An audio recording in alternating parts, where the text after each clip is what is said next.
নেতা অথবা সরকারের কোনো দায়িত্বশীল তারা কিন্তু আপনার এই বিষয়টা কিন্তু তারা ক্লিয়ার করেনি যে সরকার আমাদেরকে বাড়ি ভাড়া দ্বিগুণ করবে, মেডিকেল ভাতা দ্বিগুণ করবে।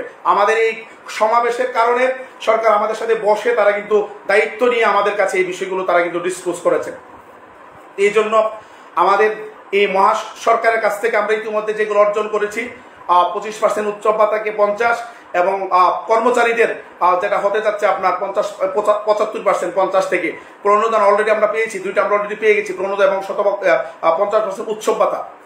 আর শিক্ষকদের কর্মচারীদের এটা প্রায় ফাইনাল, মেডিকেল ভাতা 500 থেকে 1000 প্রায় ফাইনাল, এবং আমাদের বাড়ি ভাড়া 1000 থেকে 2000 ফাইনাল, যদিও আমরা বাড়ি ভাড়ার বিষয়টা মেনে নিই। এখন আমরা আপনারা বলেছেন কেন আপনি 20% বললেন। দেখেন, একটা সরকারের সক্ষমতা আপনাকে চিন্তা করতে হবে। অর্থনৈতিক অবস্থা এটা টালমাটাল, আপনারা জানেন বিগত সরকার অর্থনীতিকে এমন এক জায়গায় রেখে গিয়েছিল, এখান থেকে তা মানে সরকার যে রাষ্ট্রকে স্মুথলি পরিচালনা করতে পারবে এটা নিয়ে বাংলাদেশের মানুষের প্রায় 90% মানুষের সন্দেহ ছিল, কিন্তু তারা এই অর্থনীতিকে অনেক শক্তভাবে হ্যান্ডেল করেছে এবং স্মুথলি রাষ্ট্র কিন্তু তারা পরিচালনা করছে এবং আমাদের অর্থনীতি দিন দিন ডেভেলপ হচ্ছে। সেই জায়গা থেকে আমরা এই সুযোগগুলো পেয়েছি এবং বাকি সুযোগগুলো পেতে চাচ্ছি। আমি যদি বলি যে আজকে আমাকে জাতীয়করণ করে দেন, আজকে আমাকে শতভাগ আপনার আমাকে উৎসব ভাতা দিয়ে দেন, আজকে আপনি আমাকে সব বাড়ি ভাড়া আমাকে সরকারি নিয়মে দিয়ে দেন, এটা অনেক দাবি যখন আপনি করবেন তখন সরকারের পক্ষে কোনোটাই নেওয়া সম্ভব হবে না। আমাদের উদ্দেশ্য ছিল আমরা যেটা চাইবো যাতে আমরা এটা বের করে নিয়ে আসতে পারি। এই জন্য আসলে আমরা চেয়েছি বাড়ি ভাড়া। আপনি চিন্তা করতে পারেন, বাড়ি ভাড়া যদি আপনার পূর্ণাঙ্গ হয় তাহলে আজকে 6 লক্ষ শিক্ষক কর্মচারী, তারা আজকে যে শিক্ষক কর্মচারীরা যে বেতন মাসে পায়, যদি বাড়ি ভাড়া পুরাটা সরকার দিতে চায় তাহলে এর অর্ধেক বরাদ্দ সরকারকে দিতে হবে। আপনারা বলেন আসলে এটা কি কোনো সরকারের পক্ষে সম্ভব কিনা?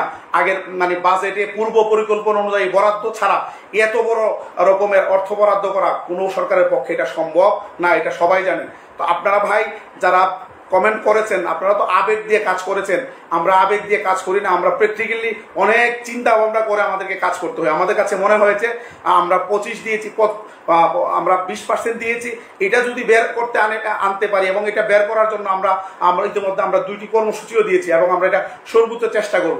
এটা বের করে আনতে পারলো ইনশাল্লাহ আশা করি এটা অনেক ফলপ্রসূ হবে আমাদের জন্য এবং আমাদের জন্য বেশি উপকারী হবে। কারণ কিছুদিন পরে আপনারা জানেন সরকার ইতিমধ্যে একটি পে কমিশন গঠন করেছে। যদি পে কমিশন হয় তাহলে থুক দিতে তো আপনারটা পে কমিশন যদি আপনার বেতন বেড়ে যদি 40,000 হয়, 50,000 হয়, আপনি 2,000ই পাবেন। কিন্তু যখন এটা যখন আপনার স্কেল আকারে হবে, এটা যে শতাংশ আকারে যখন হবে, তখন কিন্তু আপনার যখন পে স্কেলটা চেঞ্জ হয়ে যাবে, আপনি কিন্তু অনেক বেশি আপনি আর্থিকভাবে সুবিধা পাবেন এই ভাড়া থেকে, বাড়ি ভাড়া থেকে, 20% বাড়ি ভাড়া থেকে। সুতরাং আমরা আমাদের জায়গা থেকে যেটি করেছি আমাদের কাছে যৌক্তিক মনে হয়েছে, আবেগ দিয়ে আমরা কাজ করি না। এরপরও যদি কেউ মনে করেন যে আপনারা সরকারের কাছ থেকে আন্দোলন করে আপনারা পুরা বাড়ি ভাড়া আদায় করতে পারবেন, আপনারা ভাই আন্দোলনের ডাক দেন, আমাদের কোনো আপত্তি নাই। আমরা আপনাদের কর্মী হয়ে আপনাদের আন্দোলনে আসবো এবং আপনাদের সাথে আমরা এখানে থেকে আমরা আপনাদের সাথে আমরা কর্মসূচিতে অংশগ্রহণ করব। আমাদের কোনো আপত্তি নেই। আমাদের শক্তি সামর্থ্য অনুযায়ী আমরা চেয়েছি, আমাদের কাছে মনে হয়েছে সরকারের এটুকু সক্ষমতা আছে, আমাদের মনে হয়েছে এটুকু বলা যৌক্তিক এবং বাস্তব ভিত্তিক, এর জন্য আমরা বলেছি। যদি এর বাইরে যদি আপনারা কেউ পারেন যে ভাই আমরা আন্দোলন করে চেয়ে বেশি আদায় করতে পারবো, আপনাদেরকে ওয়েলকাম জানাবো, আপনারা আন্দোলন কর্মসূচি ঘোষণা করেন, আমরা আমাদের জায়গা থেকে আপনাদেরকে সহযোগিতা করবো।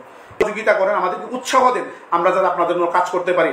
আমরা কারো কাছ থেকে 1 টাকা কামানোর ধান্দাও নাই, আপনাদেরকে বিক্রি করে কারো কাছ সরকারের কাছ থেকে 5 টাকা নেওয়ার 5 পয়সা নেওয়ার কোনো ধান্দাও নাই। অনেস্টলি আপনাদের জন্য কাজ করি, বৈষম্য থেকে মুক্ত করার জন্য নিজেকে এবং আপনাদেরকে শুধু বিনিময় চাই আপনাদের দোয়া। আপনারা যদি দোয়া করেন আমাদের জন্য, এটাই আমাদের জন্য যথেষ্ট। সুতরাং আমাদেরকে ভুল বুঝবেন না এবং অন্যরা যদি আপনাদেরকে লেলিয়ে দেয় আপনারা আমাদের বিপক্ষে যাবেন না। আপনাদের প্রতি আমাদের অনুরোধ রইল, আপনারা আপনাদের বিবেক দিয়ে চিন্তা করেন সত্যিকার অর্থে আপনাদের জন্য কারা কাজ করে। আমাদের কর্মসূচি রয়েছে, আমরা এই সপ্তাহের মধ্যে যেহেতু আমরা আমাদের জমা দেব, আমরা চেষ্টা করব যে যত দ্রুত সম্ভব আমরা যাতে এটা বের করে নিয়ে আসতে পারি।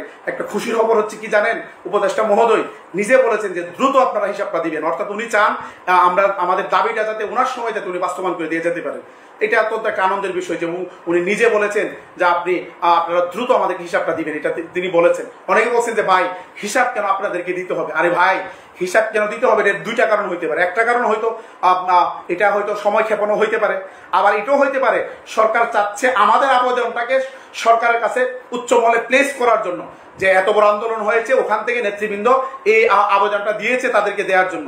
অর্থাৎ তারা দায়ী নিতে চায় না, তারা আমাদের বিষয়টাকে সরকার কাছে প্লেস করতে চায়। এটাও হইতে পারে, আমরা জানি না।